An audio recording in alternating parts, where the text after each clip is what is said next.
A light is to be placed atop a pole of height h feet to illuminate a busy traffic circle, no? Which has a radius of 40 feet. The intensity of illumination I at any point P on the circle is directly proportional to the cosine of the angle and inversely proportional to the square of the distance D from the source. How tall should the light pole be to maximize I? Okay. So, sabi ito guys, maximize. Alam natin agad differential calculus, optimization. Tapos, dapat din meron kang ano dito, exposure ng variation problem sa algebra. Kasi, meron niyang variation, directly proportional, inversely proportional. So, to make your working equation, dapat alam mo paano gumawa ng equation from variation problems, no? So, sabi dito guys, a light is to be placed atop a pole of height h feet to illuminate a busy traffic circle. Okay. You will better understand that when we have our image. So, ito yung source ni Sir Dake. This is from the actual book reference, no? So, November 2025 pala to guys, no? No problem. Lumabas to noong November 2025. So, ito yung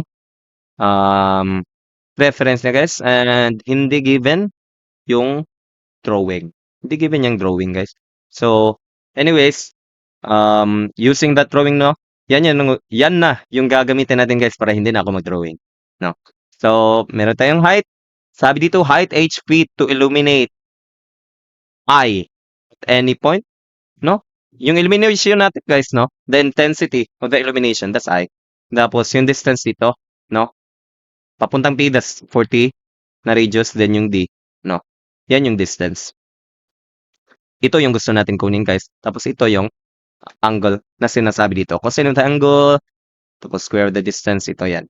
Anyways, let's determine the working equation. Pag ganito guys, no, usually pag calculus talaga, very first step, determine the working equation. Determine the working equation guys. So, from our problem guys, sabi yung I is directly proportional to the cosine of the angle. Kaya guys, nasa numerator yung cosine natin. Okay? Inversely proportional to the square of the distance D. Inversely. Kaya nasa denominator. No? Tapos, meron tayong proportionality symbol. Para mawala yan guys, para maging equal, lalagyan lang natin ng K. Lalagyan lang natin ng K guys, no? So, meron na tayong working equation na yan, no? Pero guys, as you can see, may dalawang unknowns from this side. Yung angle tsaka itong D. No? So, yung gagawin natin guys, no? Gusto natin yung gawing isa lang. So, alam natin guys. So, TOA. So, ito yung right angle natin guys. Ito yung angle natin. So, dapat alam natin ito yung adjacent. Ito yung opposite. Tsaka ito yung hypotenuse. No? So, cosine guys, maghanap tayo, no? Na magagamitan ng theta tsaka D. And height kasi yung gusto natin i-maximize guys. So, gusto natin magamit to, ito, tsaka itong H. Kaya, adjacent yan, H yan, A, H. So, TOA, cosine yung gamit natin. Cos theta equals H over D. No? Tapos, yung D natin guys, alam natin H squared plus 40 squared yan. That's hypotenuse by Pythagorean theorem. No? H squared, D squared equals H squared plus 40 squared. So, para mawala lang yung squared, ginawa na natin square of H squared plus 40 squared. So, knowing that guys, no? Paano to guys? Bakit naging ganito? No? Yung cosine guys, no? Di ba magiging H over D yan? Tapos yung D squared, ganyan di ba guys? So, yung D guys, malilipat lang yan sa baba, kaya magiging D cube.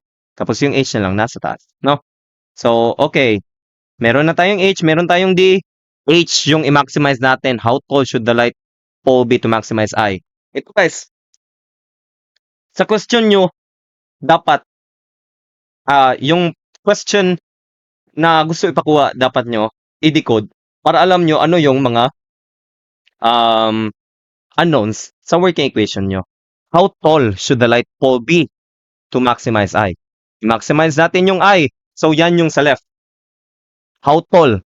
So, yan yung sa right. H dapat yung right. Kaya guys, ginawa nating H to. Tsaka ginawa nating H tong D. no? So knowing that, um, ito, ito yung working equation natin guys, ito. Yan ang working equation natin. So since meron na tayong working equation guys, we can optimize na. Napakadali na, no? So optimize the equation.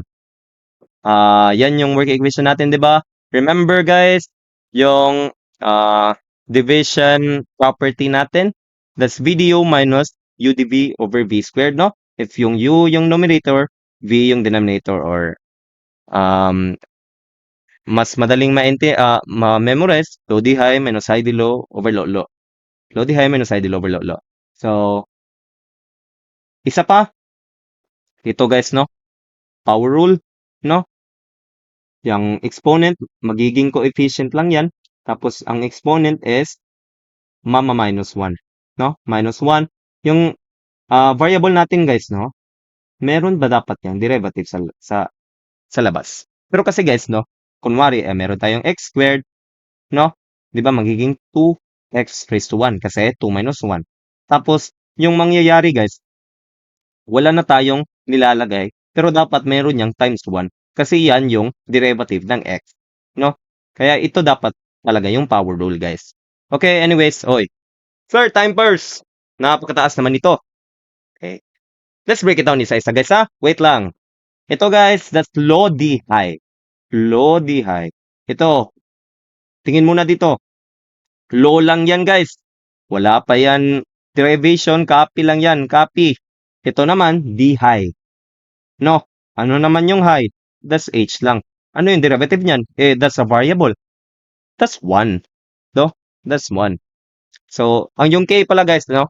Nilipat ko na sa labas. Para lang hindi na siya kasali sa analysis natin. Kasi constant yan guys, hindi yan variable. That's a constant. Hindi yan variable. Constant yan ng proportionality equation natin. So, anyways, dito guys, that's low D high to, di ba? Ito high D low. Yung high natin, isa lang yan, h. Tapos yung low natin guys, ito. Okay. H squared plus 40 squared yan, di ba guys? Raised to 3 halves.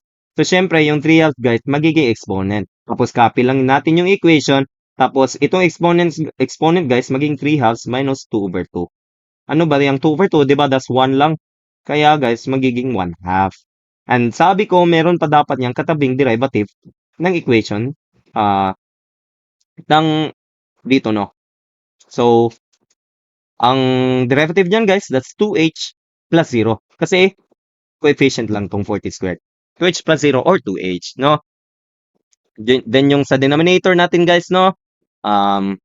Lo lang yan guys, v squared. So, h squared plus 40 squared times raised to 3 half raised to square, no?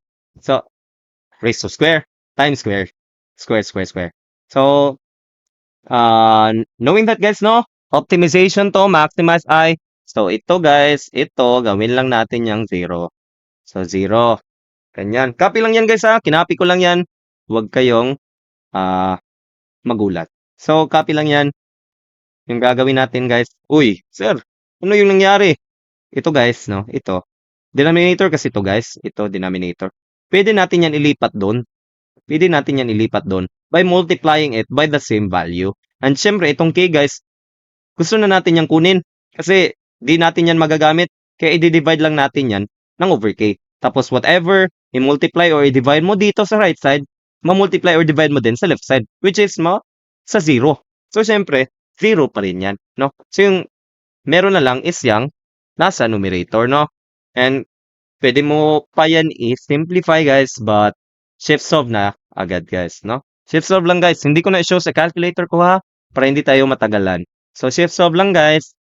Yung makukuha niyong sagot is 28.28 meters. No? 28.28 or itong 28 meters. Yan yung sagot. Pero guys, ganito guys ha. Sa MSTC guys, again, gusto kong i-keep in mind nyo. Maximize all the information that is given, including the choices. Promise guys, mas dadali yung buhay nyo pag marunong na kayo gumamit ng choices. Huwag lang puro problem. Gamitan nyo yung choices kasi multiple choice yan guys. No? So, let me show you ha. Ito kasi yan. O diba, ang taas guys. Dapat alam mo pa talaga mag-derive law. And pag derivation kasi na mataas guys, mas prone to user error. So, kahit alam mo, baka nagkamali ka dyan. No? So, anyways, tsaka guys, isusulat mo pa yan sa papel. No? Mas matagalan ka. So, anyways, ito yung gagawin natin guys. Back solve tayo. Gamitin natin yung choices. No? So, ito guys, meron na tayong working equation guys. Meron na tayong working equation. Kaya guys, pwede na natin yan input rekta dito. Gamit ang choices para makuha yung height. No? Para yung pinakamalaki dyan guys, no? Na makuha natin, yan yung sagot kasi maximize eh. No? So anyways, no? Okay. Hindi pala. Yung makuha nating height, yung makuha nating I guys, no? Kasi i-maximize kasi natin yung I, itong choices guys, mga height to guys, mga height. So height yung i-substitute natin, no? So yung makukuha nating illumination na pinakamataas, syempre, yan yung sagot kasi na-maximize yung I natin. So we don't have to perform any derivation na. We just need to use the choices. Dapat lang alam nyo, uy, sabi ni Engineer Palm 3, pwede gamitin yung choices. Okay, gagamitin nyo yung choices, no? That's one way to attack itong mga optimization problems, guys, ha? So, okay. Yan kay guys, pwede na actually di ko yan pwede na hindi nyo yan papansinin. Pero anyways, for the sake of formalities, in-include ko pa rin para walang confusion, no? Kung saan pumunta yung K. So, constant kasi yan guys. Whatever happens to the illumination, whatever happens to nitong height, K pa rin yan, no? So anyway, sunod guys, no? Una, yung ginamit natin 35. Next, gamitin natin yung 28. Yung sagot natin is 2.405. Pareha lang yan ng exponent lahat guys. So, titingnan lang natin is ito. Yan yung titingnan natin. So, next, gamitin natin yung 36 na height. Yung makukuha natin is yan, 2.310 sa 27 is 2.402. Okay. So, nag-backsolve lang tayo guys. In-input lang natin yung mga height para makuha yung illumination. Tapos as you can see, 2.331, 2.405, 2.310, 2.402. Yan yung maximum. Yan yung pinakamalaki. So, alam na natin guys na yan yung sagot. H equals 28 meters. Napakadali. Napakadali guys. Wala nang sulat-sulat sa wala ka nang sulat-sulat sa papel mo. 'Di ba? I'll show you sa calculator natin guys ha. So, yung gagawin nyo guys, no? Over gawin nyo lang x, no? Yung height guys, gawin lang nyo yan lang x, no? So, plus 40 squared raised to 3 halves, no? Ganyan guys. Then, click yung calc guys. Then, input nyo yung gusto nyong x. Gusto natin 35. Oh. Yung makukuha natin 2.331. Gusto natin 28, no? Yung makukuha natin 2.405, no? So tama yung mga sagot natin. Ganyan lang guys. O di ba? Ang dali lang guys ng solution natin, hindi na tayo mag-derive, no? That's one way to answer a calculus problem sa board exam, no? Siyempre guys, sa college, hindi yan pwede.